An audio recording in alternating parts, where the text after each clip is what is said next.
Halo teman-teman semuanya, selamat malam. Thank you udah nyempetin waktu buat nonton XU Podcast Live pada malam hari ini. Jadi XU Podcast Live ini adalah cara XU untuk menjalin relasi sama teman-teman semua di sini, sahabat-sahabat XU di sini, dan juga tentunya mencari inspirasi dari gestar-gestar yang akan ngobrol bareng XU. Dan kali ini kita sudah ada bareng the one and only Yotari Kesha. Halo. Kita mungkin mau kenalan sedikit nih Kak. Mungkin kalau ada yang nggak tahu atau masih samar-samar siapa sih Yotari Kesha ini, boleh dong kenalan sedikit tentang Kak Yotari. Perkenalkan, nama saya Yotari. Saya seorang penyanyi dan penulis lagu asal Surabaya. Asal Surabaya. Oke. Nah, teman-teman semua juga jangan lupa untuk subscribe YouTube-nya XU Entertainment karena live kali ini juga akan ditayangkan di sana ya, teman-teman. Jadi biar teman-teman semua bisa mungkin terlambat atau tengah-tengah harus keluar, bisa catching up di YouTube-nya langsung. Nah, hari ini kita akan ngobrolin seputar musik yang pasti Kak, karena kita ngobrol sama musisi di sini. Dan juga kita akan ngobrolin tentang perempuan sedikit, karena hari ini bertepatan dengan Kartini Day. Selamat Hari Kartini, Kak. Terima kasih. Nah, Kak, gimana sih awal mulanya Kak Yotari sendiri memulai karir di industri musik ini? Kalau karir bermusik sudah lama, emang udah mungkin dari SD, dari SMP kali ya, mulai bermusik. Tapi kalau di industri musiknya sendiri, waktu kuliah semester 3 atau 4. Jadi bergabung ke sebuah label dan akhirnya produksi lagu gitu. Jadi sekitar 2 tahun lalu. 2 tahun lalu. Berarti memang dari kecil memang hobi dan suka di dunia musik gitu ya? Iya, betul. Oke. Nah, ada nggak sih perasaan berat sebagai wanita, sebagai perempuan gitu untuk join di sebuah industri yang orangnya beragam dan bermacam-macam seperti ini?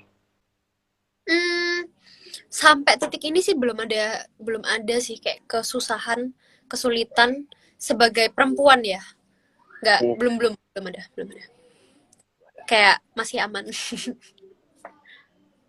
Nah, kalau teman-teman tahu ya, Kak Yotari ini perjalanannya cukup panjang karena dari Idol, sempat di Idol ya Kak, bener? Sempat di Idol, terus menang Jux, sempat menang Jux juga, dan ada di AMI Award juga. Nah, selama perjalanan panjang karirnya ini, ada nggak sih pengalaman-pengalaman unik yang bisa dibagikan ke teman-teman semua? Kalau pengalaman unik mungkin lebih ke kegagalan kali ya. Karena bertahun-tahun itu ngalamin gagal udah sering banget gitu. Jadi kayak mungkin sampai expert expert gagal maksudnya. Expert dalam kegagalan. Itu sih. Gimana tuh Kak? Jadi karena ngalamin gagal banyak, jadi sampai di titik yang gagal itu udah kayak yang biasa aja gitu. Oke. Mungkin salah satu kegagalan yang paling memorable buat Kak Yotari sendiri, ada nggak sih? Gagal memorable itu yang paling bikin baper itu ketika Indonesian Idol yang pertama sih. Yang tahun 2013 waktu itu zamannya Noella terus apa? Kayak gitu-gitu. Karena waktu itu kan pertama kali Yotari kayak masuk ke ajang pencarian bakat yang sampai di titik lumayan jauh gitu. Waktu itu 90 besar gitu. Jadi kayak udah semakin mengerucut kan. Dan ekspektasinya, ambisinya udah semakin gede gitu. Tapi karena ternyata berhenti di titik eliminasi 2 waktu itu. Akhirnya kayak harapannya tuh runtuh gitu aja kayak gitu. Oh, wow. Tapi justru itu yang membuat Kak Yotari jadi seperti sekarang ya? Benar nggak sih? Iya. Itu. Oke. Nah, kalau di internet nih Kak, kan banyak stigma-stigma yang beredar kalau misalnya menjadi perempuan tuh justru di industri musik atau hiburan tuh lebih mudah gitu. Karena tinggal dandan, pakai baju yang sesuai, dan gampang terkenal. Menurut Kak Yotari, stigma itu benar atau enggak sih? Atau gimana? Menurutku itu mungkin ini ya, pretty privilege ya. Pretty privilege. Jadi kayak kata orang sih kalau perempuan atau good looking, apalagi good looking gitu, itu lebih mudah di industri entertain gitu. Tapi menurut Yotari, mungkin ada, memang ada. Kita nggak bisa kayak pungkiri ya, ada fakta seperti itu. Tapi lagi-lagi yang namanya musik itu tetap skill.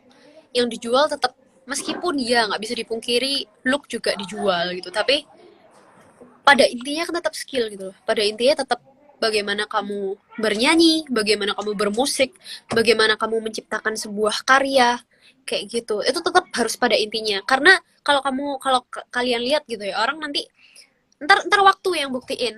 Ntar waktu yang bakal kasih kasih tunjuk apa bedanya orang yang memang ke industri musik atau ke entertain dengan skill, dengan bakat, dan mana yang cuman kayak jual look gitu doang. Gitu sih. Oke, Dan jadi waktu yang akan membuktikan. ya, Ah, oke. Ada lagi Kak mungkin tentang hal ini? kalau tadi pertanyaan impimu sebenarnya kan tentang perempuan ya. Jadi kayak Iya. Orang bilang perempuan lebih mudah gitu. Enggak juga, Iya. justru menurutku perempuan lebih susah pada awalnya karena ya itu tadi ketika masuk industri musik, industri entertain itu jelas-jelas yang apalagi kalau perempuan ya, itu kebanyakan langsung orang lihat visual gitu loh, kayak yang ini secara look gimana. Pak, aku dulu pertama kali masuk ke industri musik, aku mau cerita dikit ya.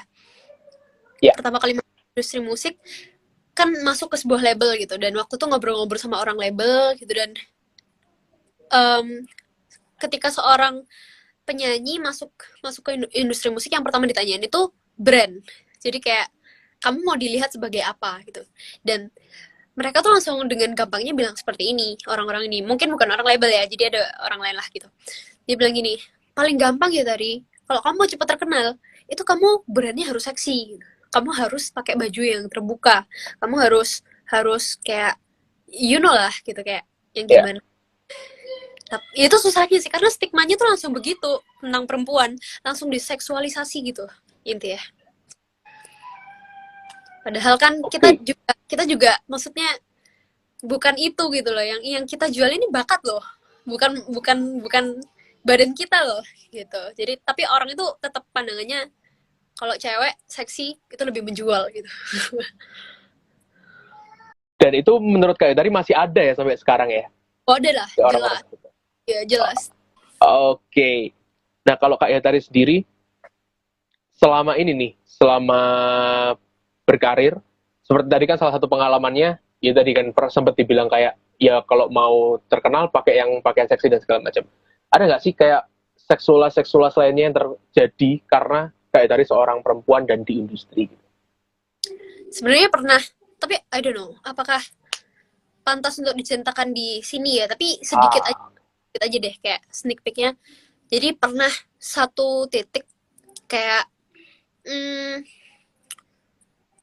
apa ya, jadi diajak untuk melakukan sesuatu yang tidak semestinya gitu loh. Karena dengan embel-embel nanti kamu bisa cepet dapet relasi gitu. Kan wanita.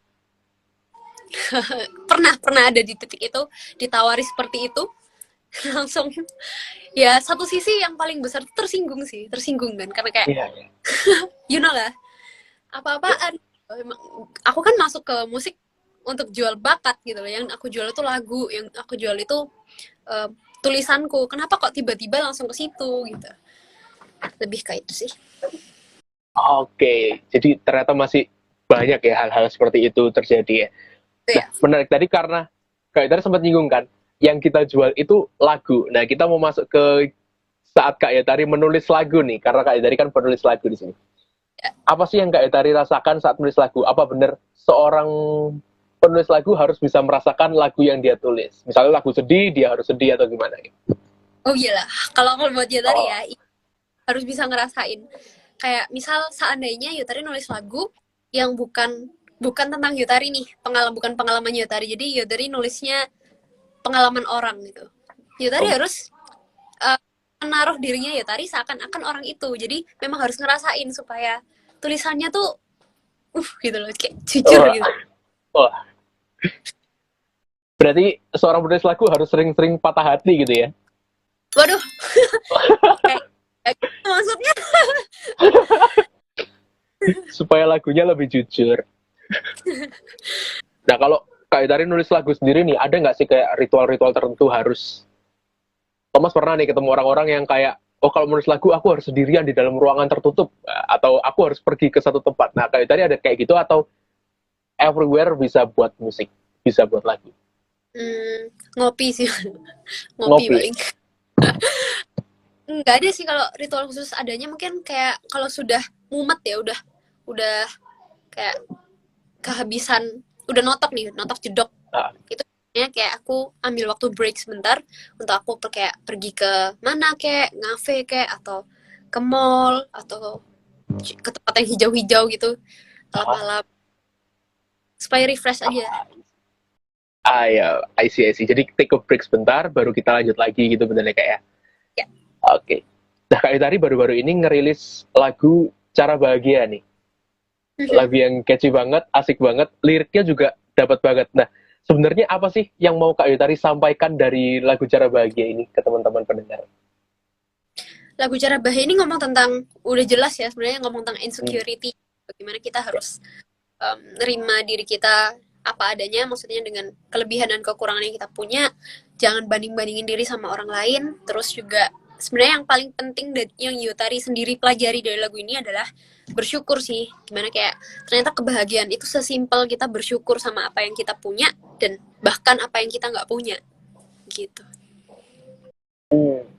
Kalau trigger awalnya atau backstory di balik penciptaan lagu ini, apakah mungkin Kak Yutari sendiri yang merasakan atau Kak Yutari melihat fenomena di sekitar gitu? Lagu ini tuh pertama ditulis sama temen aku namanya Dave. Jadi waktu itu Ya. kayak kita project gitu, terus aku tanya, Dave kamu punya lagu nggak? Terus dia kasih lagu ini, Cara Bahagia. Waktu itu dia tulis verse 1 sama verse 2.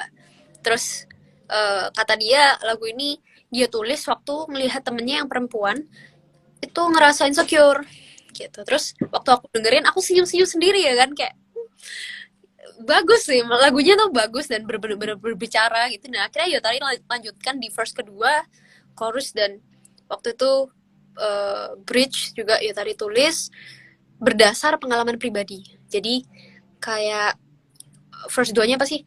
Hai kamu yang merasa sendirian, menangisi banyak kekurangan, kayak gitu-gitu. Itu kan Yutari kayak ngerasa sendiri gitu. Emang pernah ngalamin insecure di area karir waktu itu. Gitu. Oh, itu memang lagu yang dari hati, memang sampai ke hati juga ya ke penonton pendengarnya ya. Gitu kah? Kamu udah dengerin kah? Sudah dong, enak banget. Aku suka banget sih lagu itu. Aku Thank you. puter-puter tadi barusan. Mungkin boleh dinyanyiin sedikit nih buat di sini, kayak satu refnya aja nih. Oh boleh, boleh. Chorusnya ya. Ya. Kamu berharga, kamu sempurna. Coba lihatlah di cermin, senyuman indahmu itu tak perlu sama dengan si dia. Oh, kita semua dicipta indah dengan cara yang berbeda. Aduh, enak banget lagunya, terngiang banget ya. Kayak lagunya tuh di kepala keputar terus setiap dengerin. Thank you. Asik-asik. Nah, kalau bicarain lagi soal lagu-lagunya Kak Yutari nih ya, kan sudah ada berapa lagu nih yang sudah dirilis sampai terakhir Cara Bahagia? 5. Udah 5 lagu. Dari 5 lagu yang dirilis nih, tentunya semua kan spesial ya, semua spesial lagu-lagu yang berkesan. Kalau disuruh pilih satu lagu yang paling ini gue banget, nah itu kira-kira lagu apa Kak? eh Susah soalnya semuanya gue banget. Oh, Oh, kecuali yang milikmu bukan milikku tuh kan karena nulisnya kolaborasi sama, bukan kolaborasi sih, itu malah ditulisin sebenarnya sama Raguel Lewi. Tapi sebenarnya jujur itu empat lagu yang Hatiku Menanti, Warna Baru, Lebih Berwarna, sama Cara Bahagia ini bener-bener aku banget. Semuanya aku banget. kalau mungkin kalau itu Kak Yutari banget, mungkin yang satu yang menggambarkan saat ini nih, saat ini banget nih. Apa yang paling menggambarkan? Cara Bahagia sih. Cara Bahagia ya? Ya. Lagu paling terakhir. Oke. ini nih pertanyaan yang mungkin sering ditanyakan, cuman perlu di remind ulang-ulang buat teman-teman semua. Seberapa penting sih sebagai penyanyi atau musisi punya karya original menurut kalian? Original tuh maksudnya bikin lagu sendiri gitu ya. Lagu sendiri, iya. Menurutku ya, penting sih untuk ekspresi ya, untuk ngasih tahu, untuk menajamkan jati diri kita sebagai seniman. Karena menurutku seniman itu akan keluar warnanya paling paling nyolok itu nanti nyolok itu apa ya? Paling mencolok, paling Terlihat, bersinar, paling bersinar tuh ketika punya karya original. Tapi kalau misalnya belum dapat kesempatan untuk merilis lagu original, itu juga bukan sesuatu yang salah gitu loh. Kayak pasti ada waktunya kamu akan merilis karyamu sendiri yang original. I mean, karya yang bisa original menurutku kalau dilakukan sih, intinya itu. Kalau dibuat kalau dibuat kalau nggak dibuat-buat ya iya. Aku mau bikin quotes tapi jadinya garing. Udah hilang. Oke. Nah, kalau misalnya nih dari teman-teman yang dengerin atau yang nonton di sini pengen jadi musisi juga, pengen jadi penulis lagu juga, pengen masuk ke industri juga. Menurut kakak apa sih yang penting dimiliki seorang yang mau masuk ke industri ini? Atau mungkin ada tips and trick gitu dari pengalamannya kakak? Yang harus dimiliki yang paling penting sih adalah konsistensi menurutku. Konsistensi dan daya juang yang harus tinggi. Karena ntar kalau kamu udah masuk di industri musik, itu ternyata mungkin ya dulu kayak ekspektasinya wah gitu banget gitu. Ternyata ketika sudah ada di dalamnya ada problem, ada tantangan yang nggak sesuai, nggak tidak seperti yang kita harapkan gitu. Ternyata gede banget dan lebih complicated. Itu sih, karena kalau kamu nggak punya konsistensi, ntar nyerah pasti di tengah jalan. Karena nggak sesuai ekspektasi kan, kayak umpamanya kamu punya mimpi situ, ternyata udah sampai situ ternyata lah kok begini gitu. Kok ternyata ya itulah nggak sesuai, ya berbeda gitu. Sorry ya, aku ngomongnya belibet. Emang nggak apa kak. Makanya nulis aku. Soalnya kalau ngomong belibet. Oh iya. Itu konsistensi, daya juang. Jadi kayak dari step 1 ke step selanjutnya harus dilakukan dengan setia. Hal-hal yang kecil yang kelihatannya sepele, kelihatannya nggak penting, itu ternyata penting loh gitu. Jadi kayak jangan diabaikan, karena itu nanti akan jadi step batu loncatan untuk kamu ke step selanjutnya gitu. Jadi setia. Oke, nah itu bicarain tentang kesetiaan dan proses ya. Kan kita bicara tentang proses. Nah, bicara soal proses, di tengah proses kakak sendiri selama dari dulu mulai, terus langsung masuk industri sampai di titik sekarang ini, ada nggak sih kayak orang-orang yang nggak suka atau nge-hate atau ngehujat gitu? Pernah nggak sih merasakan hal itu? Oh iya pernah, kalau nge-hate. Adalah pernah dapat hate comment gitu. Tapi nggak apa-apa sih, maksudnya aku rasa itu untuk ngebalance, menyeimbangkan pujian yang aku terima. Jadi kayak karena pujian tuh sering banget masuk kan ke tadi, kayak apalagi teman-teman terdekat itu paling sering support, paling sering bilang karyamu bagus loh gini gitu. Menurutku hate comment tuh nggak usah dibawa pusing sih, kayak jadikan penyeimbang pujian itu supaya kita nggak kepala gede, supaya kita tetap mendarat. Oke, supaya kita tetap mendarat. Kalau kakak sendiri, berarti sama hate comment ya sudah dibaca dan dibiarin aja gitu ya, nggak sampai ke bawah hati gitu ya? Enggak sih, enggak ke bawah hati. Malah atau malah dijadiin lagu? Kadang lucu, kadang jatuhnya lucu. Nggak terus dijadiin lagu gitu hate comment? Lagu. Oh ada? Sudah rilis atau belum? Ada. Belum, masih aku simpen. Tapi ada lagu emang tentang hate, yang nge-hate kita. Wah ini jadi penasaran ya, kita tunggu rilisnya lagu tentang Hit dari Keisha. Nah, mungkin Oke. teman-teman yang mau tanya juga boleh ya teman-teman, nggak apa-apa. Kalau Kak Yodaris Kesia sendiri berarti dari kecil memang disupport sama keluarga, orang-orang terdekat untuk mewujudkan mimpi di sini. Support iya, support iya, support. Jadi kayak nggak di apa ya, nggak dikekang gitu kali ya. Hmm. Lebih dibiarkan memilih. Waktu itu memang dibiarkan untuk aku memilih musik gitu, dan mereka juga kayak support, mungkin nggak secara dana atau nggak secara kayak you know, modal yang gimana-gimana, tapi lebih ke mental support gitu, kayak kayak semangat ya, jangan nyerah kayak gitu-gitu sih, makanya ada di titik itu. Nah, gimana tanggapan Kak Yotari sendiri kalau misalnya melihat ada orang-orang yang ingin nih masuk ke industri musik tapi mereka dengan alasan sama orang tua nggak disupport nih, sama orang tua nggak boleh. Dan menurut Kak Yotari sendiri kalau kondisinya seperti itu kira-kira gimana untuk mengatasi? Yang pertama sih lebih ke jangan lupa kalau nanti yang akan kamu hidupi selama bertahun-tahun itu lebih baik itu mimpimu gitu, karena kan lebih nyaman untuk ngerjainnya kan. Jadi kalau sebisa mungkin perjuangkan mimpimu, bicarakanlah baik-baik sama orang tua, sama keluarga.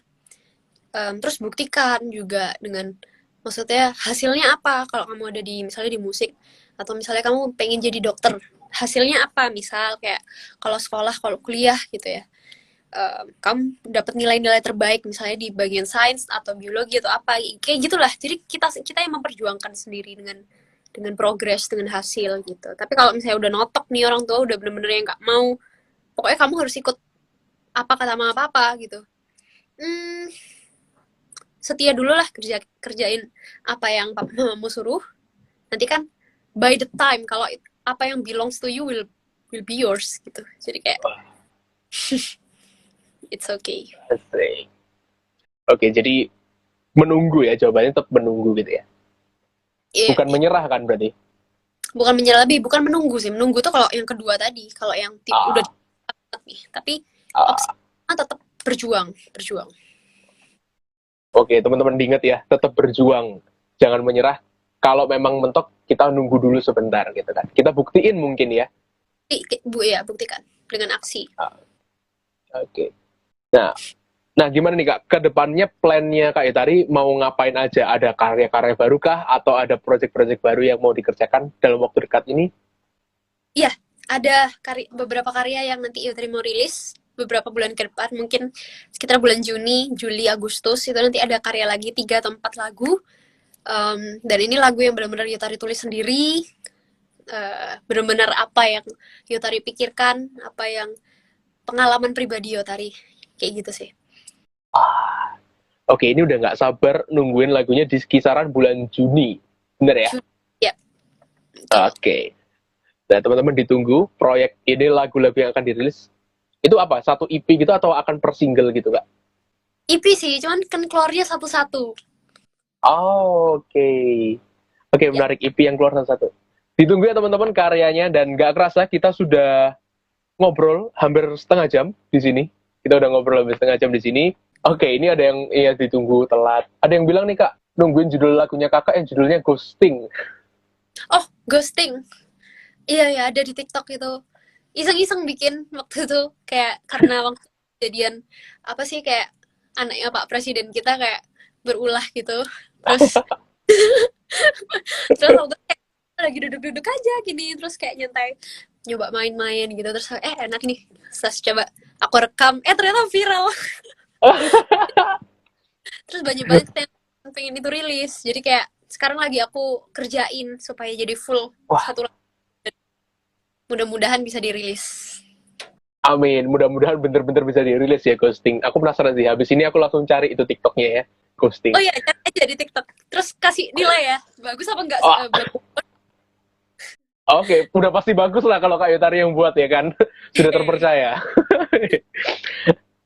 Oke, mungkin sebelum kita benar-benar menutup kali ini ya, pertemuan kita kali ini, ada nggak sih satu dua kata untuk teman-teman yang nonton di sini?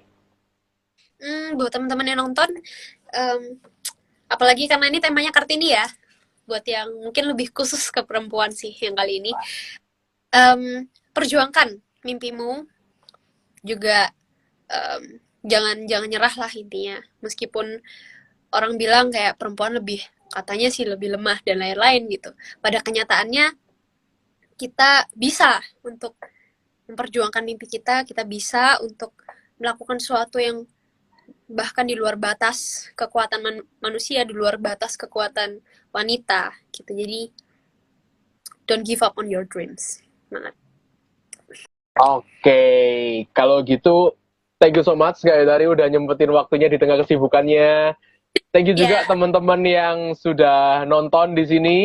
Kalau gitu kita akhiri dulu podcast XU kali ini. Jangan lupa untuk nonton di sosial medianya XU. Sekian XU Podcast hari ini. Don't give up dan raih mimpinya. Thank you Kak.